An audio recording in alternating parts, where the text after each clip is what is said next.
बातमी नाशिकमधून आहे। पुणे विभागाच्या जीएसटी गुप्तचर यंत्रणेनं नाशिकमध्ये छापा टाकलाय। देवळाली गाव परिसरातील कपालेश्वर अपार्टमेंटमध्ये राहणाऱ्या सॉफ्टवेअर इंजिनियरची जीएसटी गुप्तचर यंत्रणेकडून चौकशी सुरू आहे। श्रीकांत परे असं या संशयिताचं नाव आहे। या संशयिताकडून एक पिस्तूल आणि 6 जिवंत राऊंड जप्त करण्यात आले। हा संशयित बनावट सॉफ्टवेअर बनवून शासनाची फसवणूक करत असल्याप्रकरणी कारवाई सुरू असल्याची सूत्रांची माहिती आहे।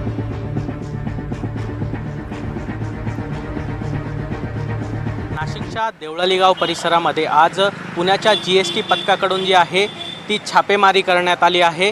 हीच माझ्यासमोर जी आपण माझ्या मागे जी बिल्डिंग बघू शकता, याच इमारतीमध्ये दुसऱ्या मजल्यावर श्रीकांत परे या इसमाच्या घरी चौकशी सुरू आहे।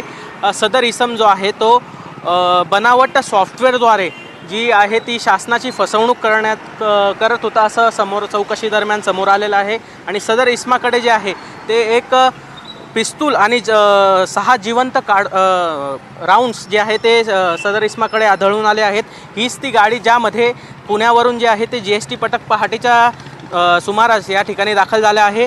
आणि बनावट सॉफ्टवेअरद्वारे वारंवार जी आहे ती शासनाची फसवणूक या इसमाकडून करण्यात आली होती। पुढे या इसमाकडून अजून चौकशी दरम्यान काय समोर येतं हे बघणं देखील महत्त्वाचं ठरणार आहे। व्हिडिओ जर्नलिस्ट विकी पवारसह वैभव उगे, NDTV मराठी, नाशिक।